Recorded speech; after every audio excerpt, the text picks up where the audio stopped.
Thank you for joining. It's officially 2 o'clock, so let's go ahead and get started. My name is Kayla Rowan. I am the Director of Energy Management at People's Company, and I will be moderating today's webinar. I'm excited to have Craig Kaiser, the President and Co-Founder of LandGate, on today. We'll be discussing the future of energy leasing, unlocking opportunities and renewables and with data centers. So right now we are seeing a huge opportunities for landowners to generate revenue from their property, especially with renewable energy and more recently with data centers. So solar, wind, and battery have really been growing for the last few years, but now with the explosion of AI and cloud computing, there's just really been a land rush for data center sites as well. And so if you own a land, you may be setting on something that's incredibly has incredible value and may not even realize it. So today we're going to really break out what makes a property attractive for these projects and explore how the data centers and the renewable energy work together and what landowners need to know in order to get the best deals. So we're excited to have Craig here and to share his expert insights on the market and how landowners can take advantage of these trends. And I guess before we dive in, I would like to take a minute and introduce you to People's Company and talk about the services that we provide. So People's Company is a full-service land transaction platform. Our company was the farm management division and the trust department of a bank in Indianola, Iowa, and spun out of the bank 52 years ago. And as you can see, throughout time, we have really experienced significant growth and now have 7 lines of business and a presence in all major agricultural regions. So let's take a look at some of our different divisions. Our land brokerage and auctions team specializes in marketing and selling land, offering both traditional listings as well as auction services. Our land management team focuses on managing farmland sustainably and addressing environmental concerns, and also just making sure to maximize the future value of the land as well. We have the largest agricultural appraisal team in the country, preparing certified valuations by leveraging cutting-edge technology and an extensive real estate database. Our capital markets division facilitates diverse farmland investment transactions through multiple investment structures. And we also have a crop insurance division, which helps clients to protect their income and manage their farming risks. And our corporate services division provides tailored solutions for corporate clients. So corporate clients with large and geographically diverse portfolios. To learn more about any of these services, feel free to visit our People's Company website, or you can find us on any social media platform. And a little bit more about energy management. We offer a full suite of services for mineral owners as well as landowners who have or who are interested in renewables on their land, such as wind, solar, or battery. We have strategic partnerships with several leading industry leaders, such as Valor, Mid-Continent Energy Exchange, LandGate's another one. So we offer our clients the combined benefits of all of these companies for a single cost-effective fee. Our services include, and you can see listed here, lease negotiations, contract review, GIS mapping. We also offer revenue accounting, asset sales, valuations, and license appraisals. And then on the mineral side, our clients have 24/7 access to their dashboard, which includes live access to their portfolio, including maps, well data, revenue history, and even document storage.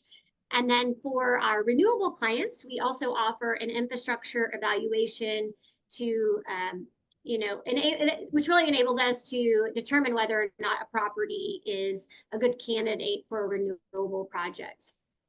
If you're interested in learning more about our energy management services, please feel free to reach out to me. I would be happy to discuss these services with you in greater detail or answer any questions that you might have. And before we jump into our discussion with Craig, please note that today's webinar is being recorded. So if you need to refer back to this or perhaps share it with someone that you may believe would find the information useful, feel free to find this. It should be published on our website in the next few days. And if you have any questions during the webinar, please feel free to add those to the chat, and we will do our best to get those answered live during the course of the webinar. Okay, without any further delay, let's go ahead and dive into today's topic. Craig, thank you again for joining. I know that you have a very busy schedule, and I'm always grateful for the time I get to catch up with you. And personally, we've developed a friendship over the years, and also I love hearing kind of what you're seeing in the industry, because you are in such a unique role with LandGate. People's Company, as you know, leverages LandGate for it's just such a powerful tool, and it gives us, to me, best in class access to information for our landowners and for what's going on in the marketplace. But for those who are not familiar with you or with LandGate, you want to kick us off by an introduction and talk to us about maybe some of your experience and what LandGate is. Yeah, well, thank you so much, Kayla. I appreciate you guys letting us hop on. We've been a partner with People's Company for quite a while now. I mean, I think I met Steve 3.5, 4 years ago and showed him a demonstration of the product. And I mean, he's a very, very intelligent man and saw the fit right away. And this was all kind of happening when, everyone was hearing about solar projects or wind projects, and now it's data center or battery storage projects. And I think a good thesis there for kind of the topic of the discussion here is that whether you believe yourself to be in the energy industry or you believe that your industry is the real estate, that segmentation or that bifurcation of those two industries has kind of disappeared. There's an enormous amount of overlap that you typically wouldn't see. I mean, Kayla, you and People's Company, you guys do a phenomenal job on the oil and gas side for your clients and landowners. But you can see a complete different way of looking at data, different value adds, different things you needed to understand what was going on in oil and gas, because everything was in the subsurface. It was anywhere from a couple thousand to a couple tens of thousands feet underground, and real estate was completely outside of that. It was all just what was on the surface. So what's happened with the addition of so much renewable energy, and now with the data centers, it has brought a much more real estate perspective to energy development, because now that's where a lot of our energy is coming from. It's coming from what used to be a vacant 40-acre lot outside of Atlanta, or a 300-acre pasture in Colorado. That's now part of the energy mix. So what LandGate does essentially, we take in, and before I jump into that, I'll give you a quick background, maybe a little bit of validity of why people might want to listen to what I have to say.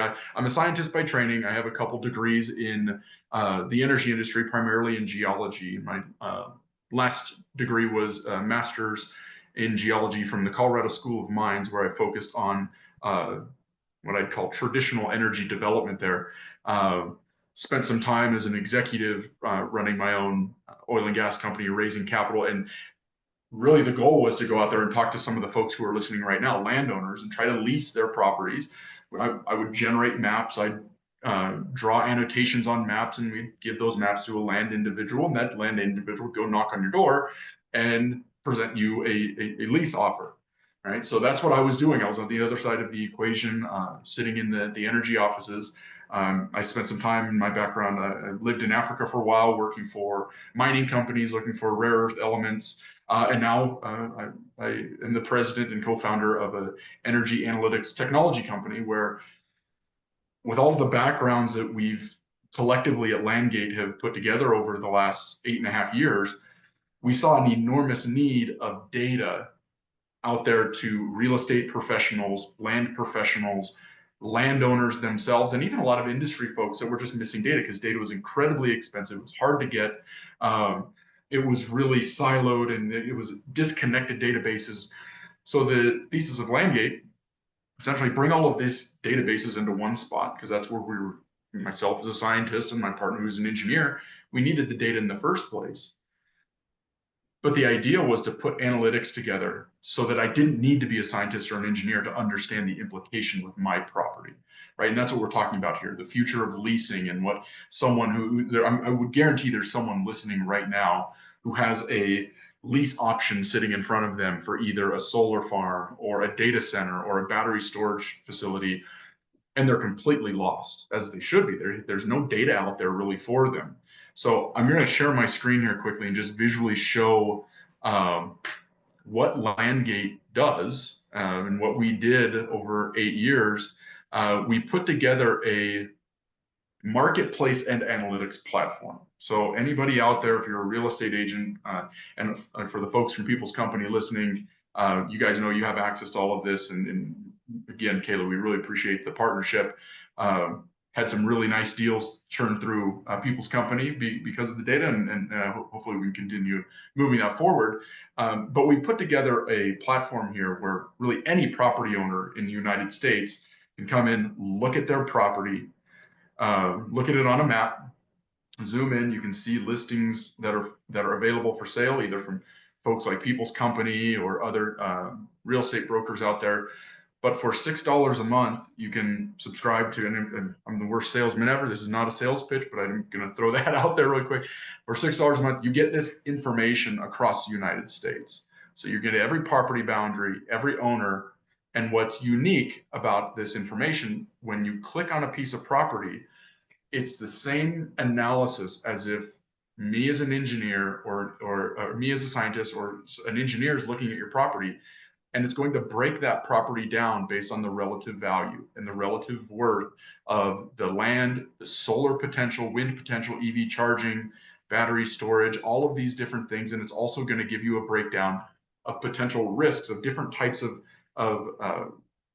data that you probably don't really consider when you're looking at land. So at the end of the day, it's a really, really strong due diligence tool. But for those of you that are listening who are looking at this in relation to their own property, it gives you some information about relative value of, this is the biggest thing, of potential dividends and potential revenue on your property, right? If you're here to learn about leasing, this is the platform we've created. So if I was Melanie K. LeBlanc Sandquist here, and I would click on my property, what happens is, as I start digging into this property a little bit, the LandGate software actually starts digging into the details of the data. So it's going to break down the property based on how many buildable acreage you have for this particular resource. So this is telling me, out of the 72-acre parcel that Melanie owns, 69 acres are actually buildable, because you're seeing these little dots. These are oil wells. Some of them might be producing, some of them might be abandoned. You can't see them. But all of these other exclusion zones are taken into account on that piece of property. And I get that information straight away. I can click on the infrastructure and it's going to tell me where my substations, all of these things are.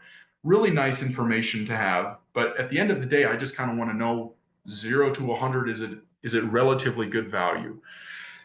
This is telling me right here, there is some value there. The next question most people ask, whether they're a realtor, landowner, even industry professionals, okay, well, how do I get this in front of somebody who wants to lease a property? If I don't know Kayla and I don't know what People's Company does, how do I get in front of folks? Well, for everybody listening, obviously you're here because of People's Company. They do a phenomenal job.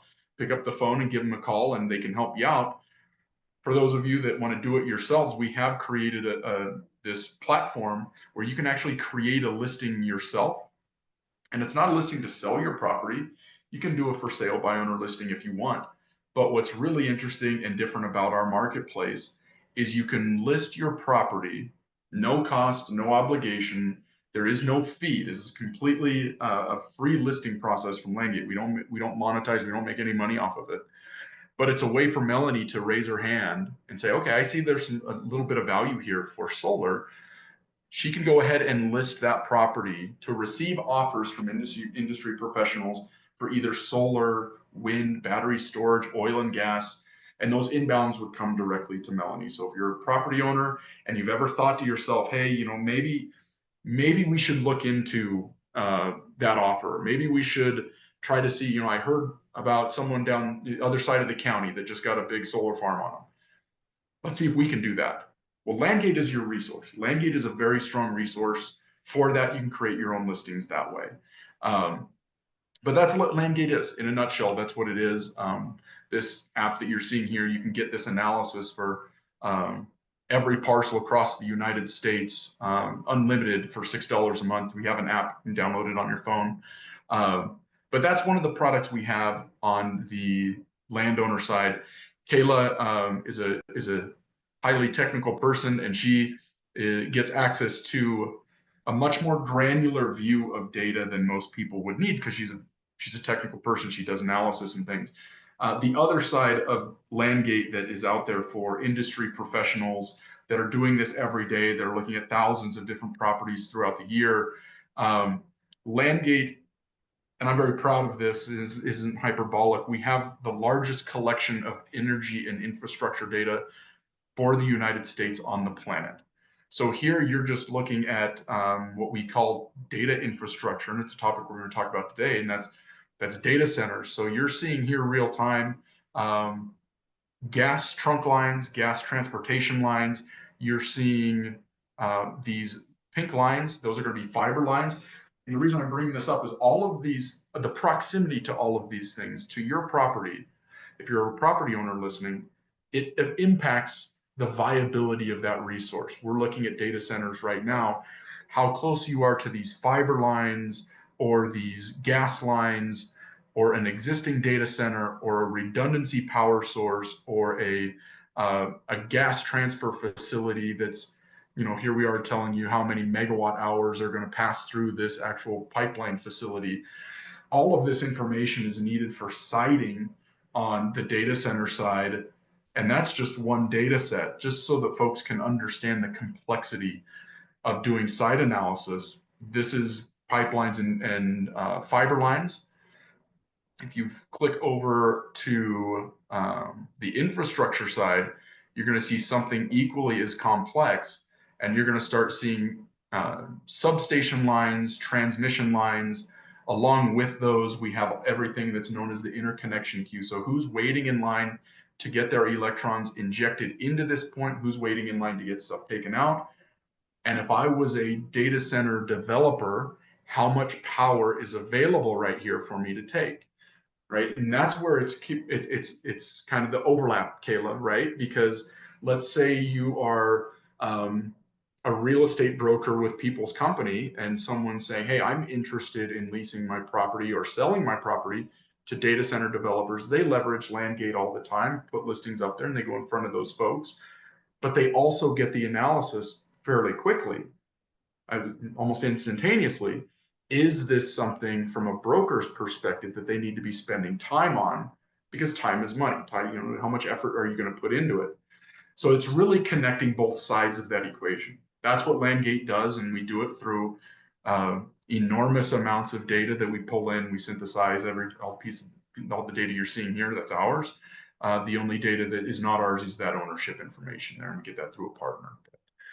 Yeah, I hope that's helpful there for the folks listening. Yeah, very helpful, and I'm sure that those who are not familiar with LandGate are getting a really nice feel for exactly why it's such a powerful tool. So, certainly within People's Company, we utilize this regularly, not only, for listings and things like that, but also for analyzing data and potential for our clients, and so much so that through a partnership with you all, we integrate a lot of this data into some of our other software programs, because there really isn't another source that takes all of this information into one spot. So I appreciate you kind of giving that high level overview, because we do have some diversity in attendees on the call. And so we've got some people who are going to be a little bit more sophisticated in terms of really understanding, how these projects are built, but also some who are really new to it, and they just, hear a buzzword of renewable or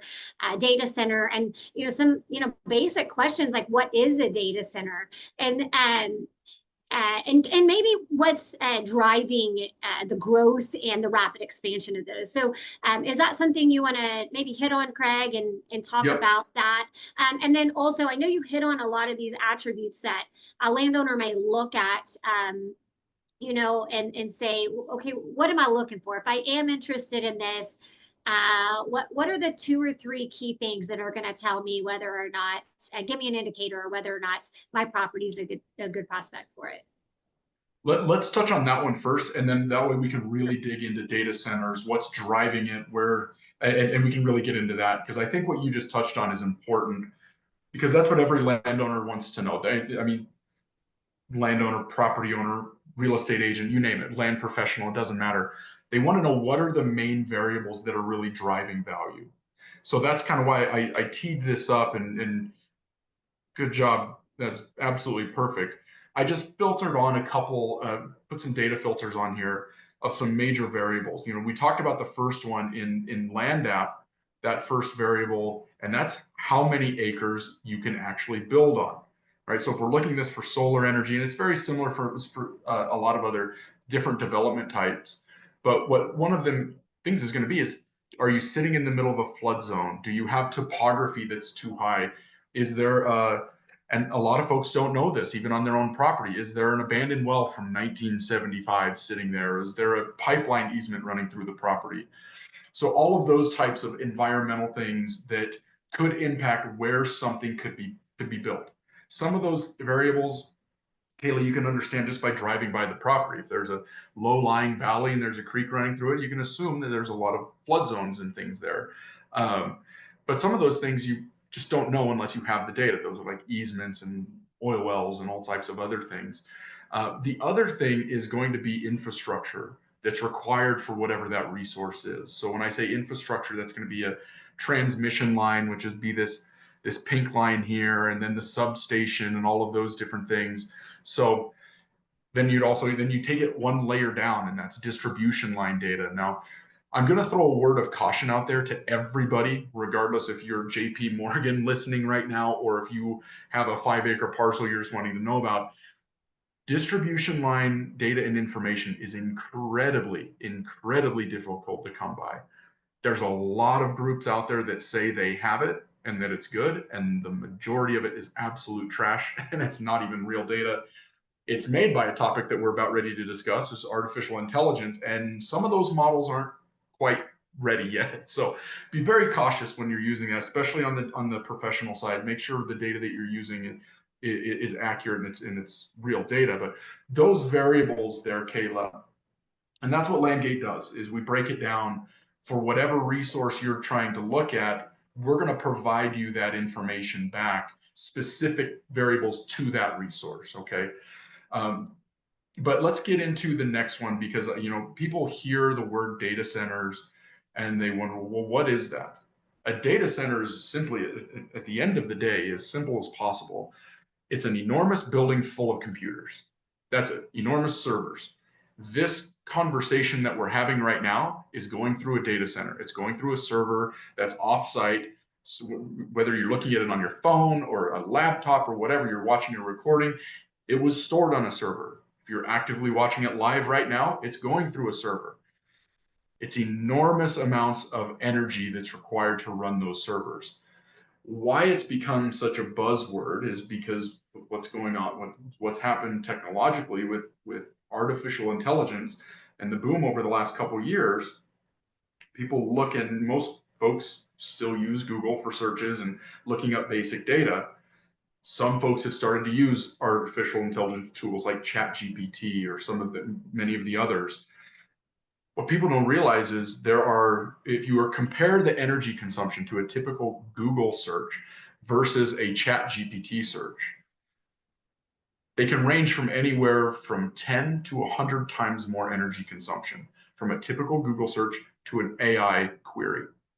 So now some folks are utilizing those AI tools and things like that, and you've no longer using those Google searches. So that energy that would have been burnt here on Google at a much lower level is now orders of magnitude more over here. And the adaptation of those AI models is increasing rapidly every day. So here fairly soon, mark my words, in 4 or 5 years, whether you want to utilize it yourself, a very significant amount of the world will be relying on those models to do basic work tasks throughout the day, all the way throughout the day. So that's an enormous amount of data. It's so much data that I won't even throw numbers out there, because you start getting into terawatts and things like that, and it's almost theoretical amounts of power. And at the end of the day, we really don't have as much energy as we need for that renaissance to continue, right?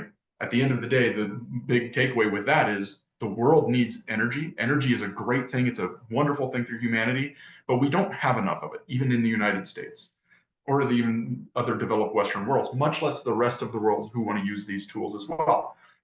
So back to what we were previously talking about, why does that have such big implications with real estate? Well, the energy and the electrons have to come from someone. It doesn't, solar's not going away. You can see on this map here, here's some solar farms there. There's likely going to be several more added to this area in the next 5 to 10 years. And this is across the United States. That doesn't mean that coal and natural gas and oil are going away, because spoiler, they're not. But that also doesn't mean just because we have a new executive branch that solar, wind, and all of those things are going away. Spoiler alert for the people on that side. Guess what? They're not going away, because the world needs energy, especially the United States. And that's why it's a real estate conversation. These solar panels are taking up real estate. So this, and you can see this is actually subdivided. This is pure luck here, Kayla. But you can see this was subdivided.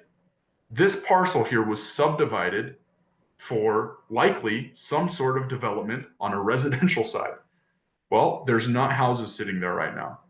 Those are solar panels sitting there. So you have competition now with everything in the real estate world, whether it's industrial real estate, residential real estate, commercial real estate, land real estate, farming, ranching, agriculture.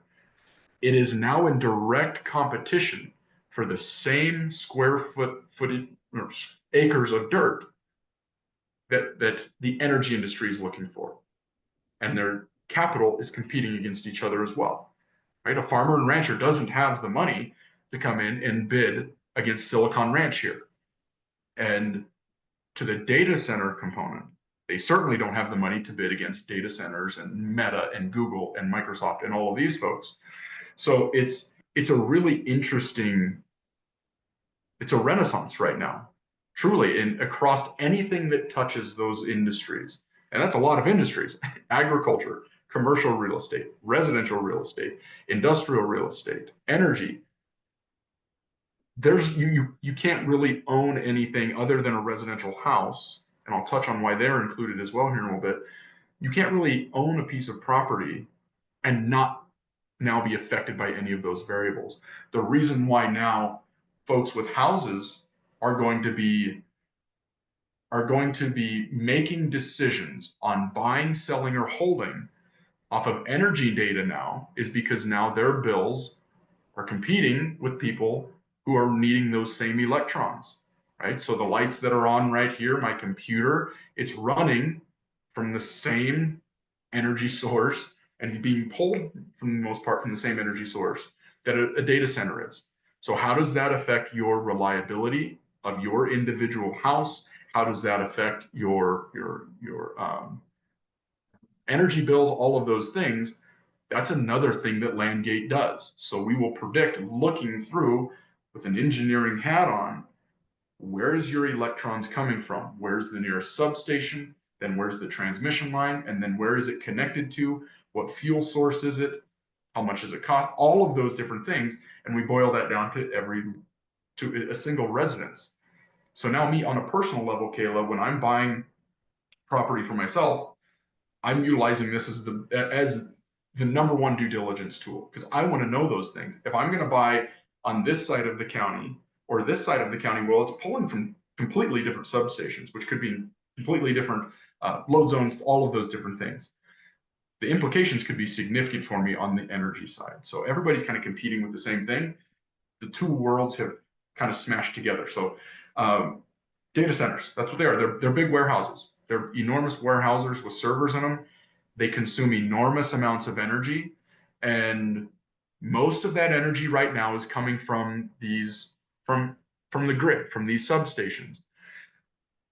Think of these substations as big wall outlets. Well, some of them have ability to be able to take electrons off, be able to plug more stuff in. Some of them are completely full.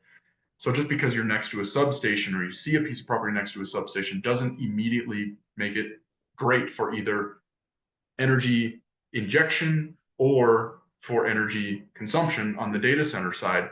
There's really an engineering analysis that goes into it. But into your world, Kayla, what's starting to happen is, and there was a really cool report that came out last week about this, is what a lot of these data center folks need is they need energy at the end of the day. They don't really care where it comes from. So I just turned on the oil and gas data, and you see all of these green lines and dots. These are horizontal wells. What you're starting to see now, it's a genius idea in my opinion. You're seeing data center developers going directly to oil and gas operators to buy gas off of the wells. And let's pause there really quick because people are going to say, well, what do you mean, either oil well or a gas well? Very, very few wells in the world are either an oil well or a gas well. They just break them out based on the ratio of oil or gas that it produces. So most wells produce oil and gas, the vast majority. Some of these wells produce more oil versus gas and things like that, and that's how it's classified. But if you've noticed and you've tracked gas prices over the last 20 years, and you see what natural gas is worth today, it's not worth a whole lot. There were wells that I was, me personally, drilling in this part of the world here in Weld County, Colorado. We would drill a gas well, and the ratio of oil to gas was too low. We wouldn't even plumb a pipeline for a mile to plug it in because the gas was too cheap. It wasn't economic.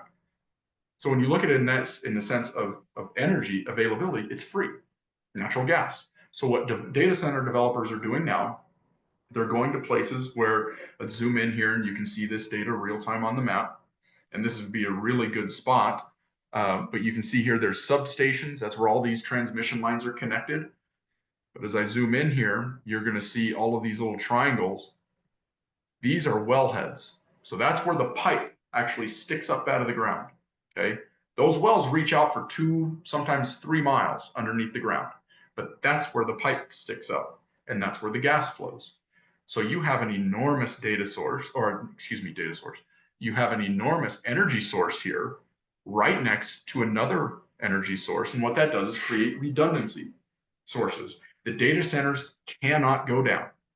So if something happens with the grid, where this substation is no longer getting electrons through it, whatever happens, maybe a wildfire or an ice storm or a power plant comes offline and the grid goes down, the data center cannot go down. It's unbelievably expensive. I think, remember, one of the numbers I saw was, I think it was hundreds of thousands of dollars per hour that a data center has to pay if they are down, if their servers are offline, because all of the websites that run through the data center, all of the communications running through the data center, it's down.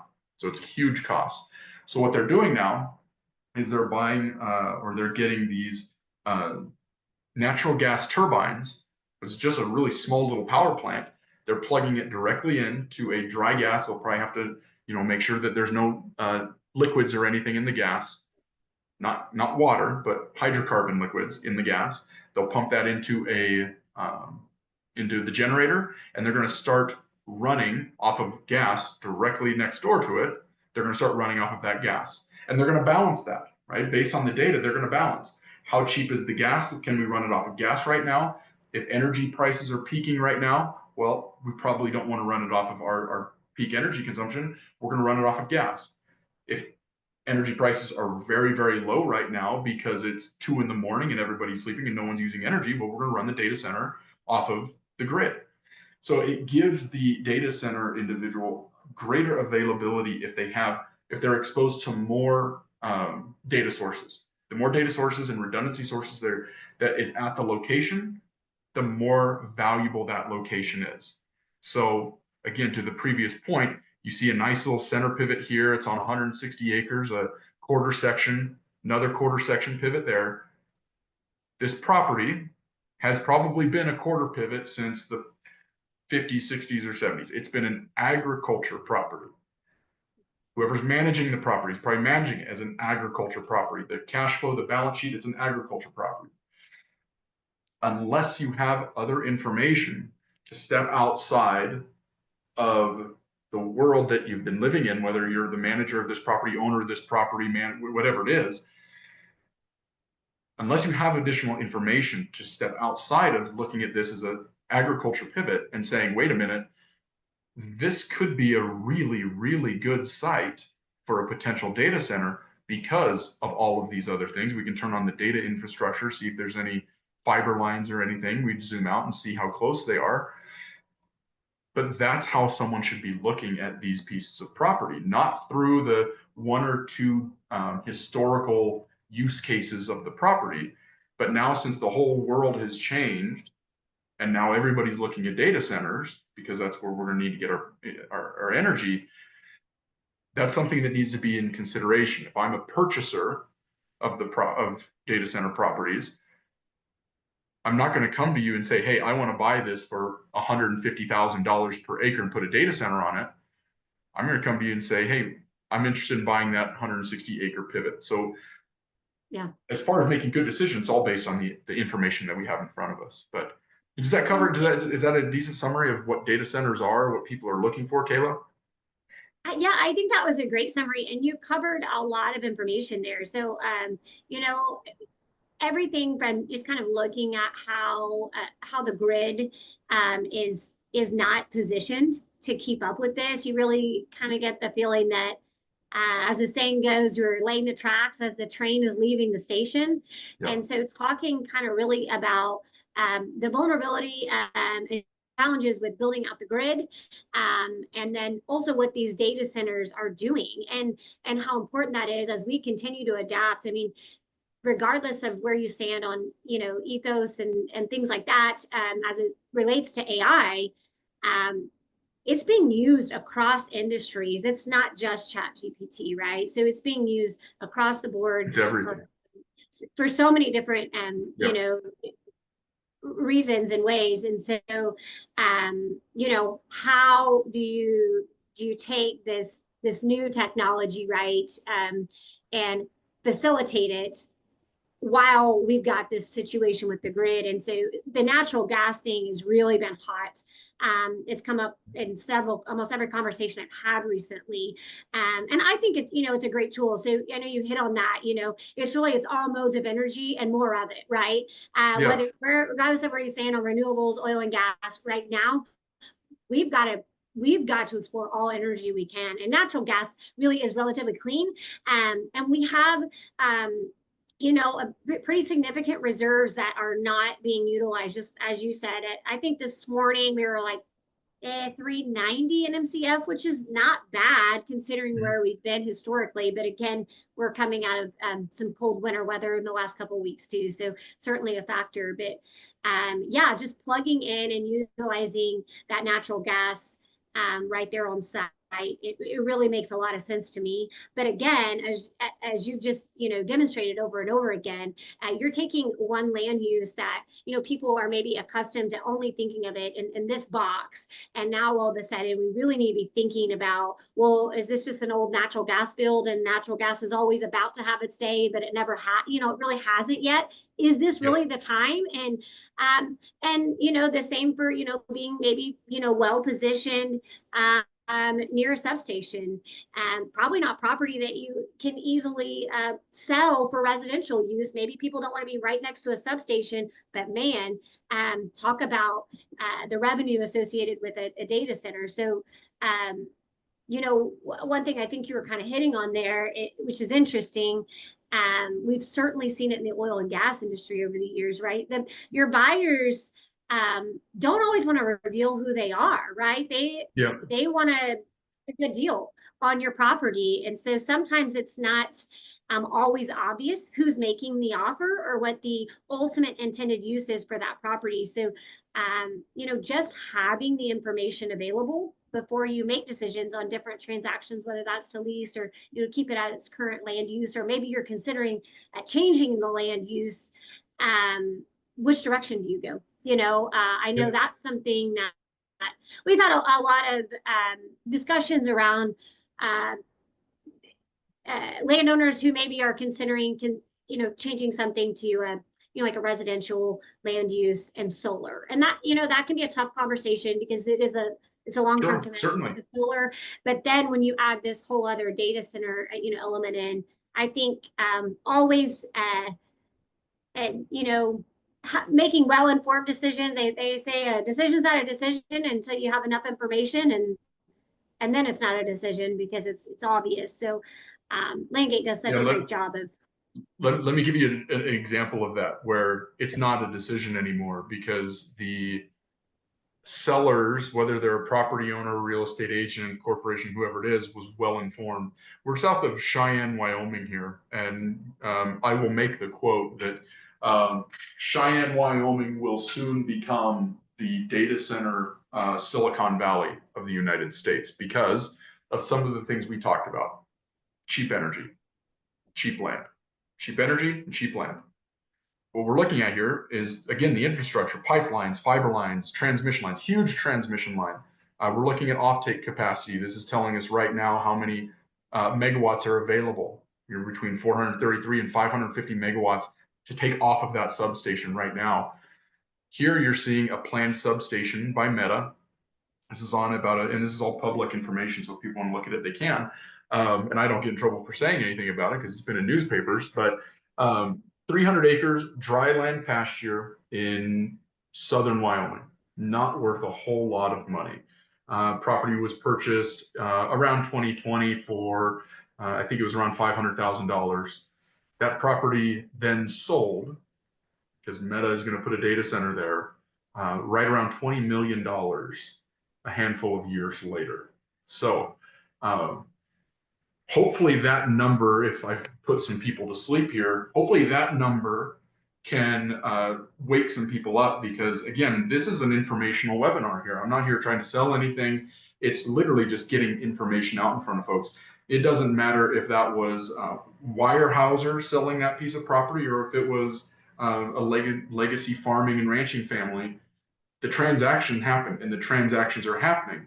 The different thing, Kayla, and we'll just wrap up with this maybe because I know we're getting close to the end of time. There's a big difference on the data center side between the leasing that is taking place on oil and gas, wind, solar. There is not as much leasing going on for data centers. There's more outright purchasing of the parcels. So, real estate professionals out there, let that be known that most likely, if it is a good, true data center site, they're probably going to be pushing for an outright fee purchase of that property versus leasing. So that is it's a big difference. And I mean, that's probably a topic in and of itself, but I think hopefully we gave folks some high level understanding of, what to look for renewable energy leasing, what to look for potential value with data centers as well. Yeah, I think that is a great point to end on. And certainly what we're seeing as well is the data centers tend to be just very lucrative purchase offers more than anything else. But I do appreciate your time so much today. I feel like we could go on and on, but I did promise to keep this around 45 minutes. I think we might have gone over by a few, but anyway, I appreciate you pulling up LandGate and just showing us its full robustness and sharing all of your insights. We've got your contact information that we can distribute, and then anybody who's attending should have mine as well. So I encourage anyone to reach out to either Craig or myself directly if you have any questions. And with that, I will go ahead and conclude the webinar. But thank you again so much for your time today, Craig. Yeah, thanks for everyone for listening along, and thanks for the opportunity, Kayla. Awesome. Thanks. Take care.